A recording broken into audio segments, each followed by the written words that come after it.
Thank you very much, and wonderful to be here, particularly to have people in the front row taking notes. So I feel a little bit like those pictures of Kim Jong-un in North Korea. Hopefully you'll find it as useful as they find the great leader's words. I want to start by just talking about what we mean by integration. Because it feels to me like there are two, one slightly negative and one slightly more positive views about what we actually mean by integration. So I start with David Cameron. And David Cameron in 2010 talked about broken Britain. So it feels to me that we're kind of, if we're talking about broken Britain, we're going to have to stick on alliteration. And broken Britain seems to me a political slogan, but not necessarily a factually true definition of the kind of Britain that we live in today. But Britain is diverse, and it seems to me that Britain is divided. So at least he was right on the idea that we should have alliteration, but he was wrong in the idea of exactly what type of country we're living in today. And I think we've got to bottom out exactly what we mean by integration. And I would entirely agree with what Omar said and implied, which is that it's about mixing, the idea of social mixing, which gets a pretty bad press. It smacks of social engineering. It smacks of all the kind of pushing people to do things that they don't want to do. But actually that's what we're talking about. We're not talking about, do you live in the same street as someone but never talk to them? We are talking about, do you work in the same place as someone, even if you live miles away? Do you go to school in the same place as someone, even if you live miles away? Do you interact with people properly, meaningfully, on a day-to-day basis? And I just want to do a little walk through the ward that I represent in the centre of Walthamstow. Because actually, this ward, about 13,000 people, it's got the fastest rising house prices in Britain, I think, certainly in London at the moment, and I don't know what that means for my chance of getting re-elected next time, but there we go. But actually people rub along okay. People get along fine. We have very few problems of the kind that Ted was talking about. And I'm going to start in the south of the ward, and I'm just going to pick three parts, not really at random, but just to give you an idea of how people who get on fine actually live reasonably separate lives. So we're going to start near Leabridge Road, which is on the boundary between Walthamstow and Leighton. Probably the most heavily, housing-wise anyway, the most heavily Asian area of my ward, and in our neck of the woods, Asian primarily means Pakistani heritage. Those people primarily send their children to Berkeley Primary School, which is 95% plus Pakistani heritage children. When they go to secondary school, the boys go to Norlington School, 80% plus Pakistani heritage, and the girls go to Walthamstow School for Girls, 50% plus Pakistani heritage. People who live there generally work in the borough. They live their entire lives, in many cases, in the borough, and they often work with other working class Asians. And I don't want you to get fixated on the ethnicity point, because I'm going to come on to the fact that I think we talk far too much about ethnicity in this debate and not enough about age sometimes, but definitely about class. So we move north and we move into Walthamstow Village, where those house prices are going up so much. Much whiter, much richer, and much younger. Completely different. 200 yards away could be a completely different part of the country. They send their kids to different primary schools. They generally send them to a Church of England school. The girls mix at secondary school in Walthamstow School for Girls, and the boys might mix, but probably won't, because of the fact that Norlington Boys' School is 80% plus Asian. Those people are well off, and they generally work out of the borough.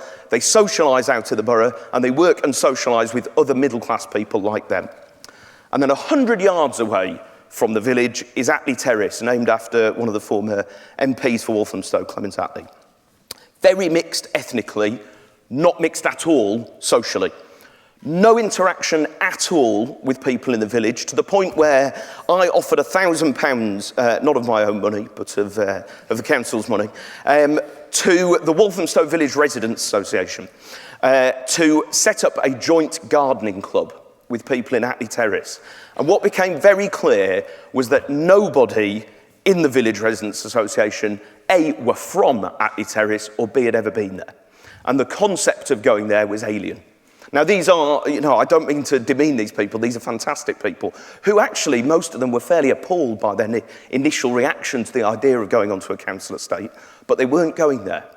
And so, it seems to me, Trevor Phillips famously said that we're sleepwalking into segregation. And I think we to an extent that we are. And we're doing it when we walk to work, we're doing it when we walk to school, and we do it when we buy the milk on a morning. We're going to different shops, different schools, different workplaces, and to some extent we're living in different places. It's everyday segregation. But it's not just about ethnicity. In fact, I would say class is a bigger element than ethnicity. So let's take the example I used to, for my sins, work in the city. And I worked with a lot of Muslim lawyers. They were a man and woman, and most of them were women, were middle class. And because you were working in the city, you quite often got a taxi home, quite often early in the morning or late at night, and quite often your taxi driver was also Muslim. But the city lawyer, who was Muslim and may have been of Pakistani origin, and his Muslim taxi driver were bound by faith, but entirely divided by class. And it seemed to me, and I just take one example, just one faith, one ethnicity, it seems to me that they had much less in common between each other, despite a shared faith and potentially shared ethnicity, than they did with the other people of whatever faith or none who worked in the same law firm as them. So class trumped ethnicity. And I just suspect that for most people, the contents of your wallet matters more than the colour of your skin. And Sonia mentioned the Social Integration Commission, which my organisation acted as the secretariat for. We found that the biggest gap of social integration between any group, any class, any age group, any ethnicity, was between social classes A and E. So the highest social class and the lowest one, primarily unemployed people, was much bigger than the gap between any two ethnicities. So class trumped ethnicity. And segregation matters as we become more diverse. So in the next 10 years, the proportion of under 18s and over 60s will rise from 42 to 47%. We're becoming a more polarised society by age. By ethnicity, the non-white population was 12% 4 years ago, and it's predicted to be 38% by 2050. And by income and class, you don't have to be a Labour councillor to agree that the extremes of poverty and wealth have grown in the last 30 or 40 years, to the point where in Walthamstow, we've just had our first £1 million house in Walthamstow village. So segregation happens everywhere. But diversity doesn't lead to integration. So another thing that we found was that the most proportionally segregated part of the country by age, by class, and by ethnicity was London. Equally, the most diverse part of the country, on all three levels, is London. So you have to choose to integrate. And every single individual has to choose to integrate. It's not a matter for one group or another. It's a matter for absolutely everybody. And government matters in this, because actually what you find, and certainly what I see in my community, is quite often no one chooses to segregate, but the fact that you devolve down individual decisions at the level of the individual means that you end up with a society that doesn't look like the society that anyone chooses. So to give you an example, if you may agree that it's just self-evidently obvious that every parent should be able to send their children to the school that they want, which is fine, and I probably agree with you. I wasn't going to mention it, but my firstborn's due tomorrow. So I will certainly be looking to send them to whichever school I want to. But doesn't that lead to segregation in schools? Isn't that the reason why you have mono-ethnic schools in a hyper-diverse part of London? Because you devolve the decision down to the individual level rather than the society level. And so I just want to finish with a couple of thoughts. First, I want to go back to David Cameron, because I do think it's a genuinely important political thing that has happened in the last year or so.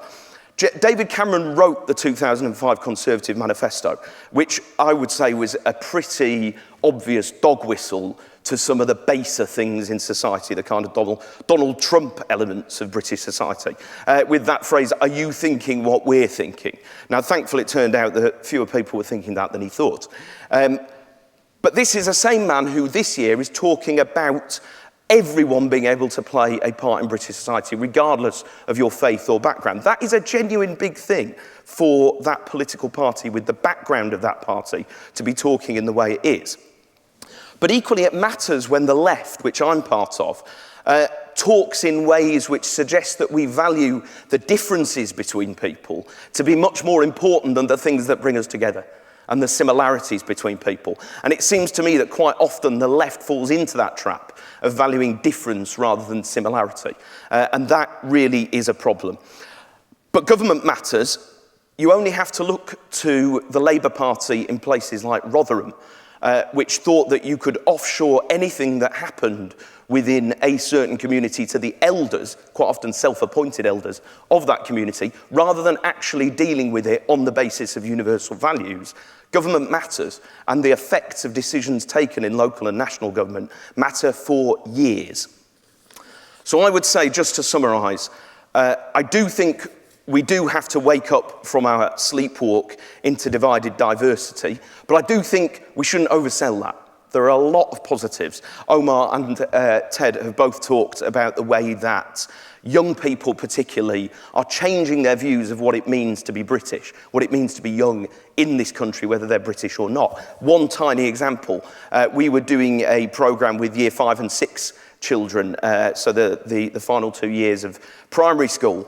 And this was a class, pretty normal class for Walthamstow, about half Pakistani heritage, a quarter white British heritage, and a quarter everything else. And one of the children was asked, if he had to name 3 things which he would see as being the central elements of his character, which he would go to if he didn't know whether something was right or wrong. And he named Allah, number 1, number 2, his mum, and number 3, Sergio Aguero of Manchester City.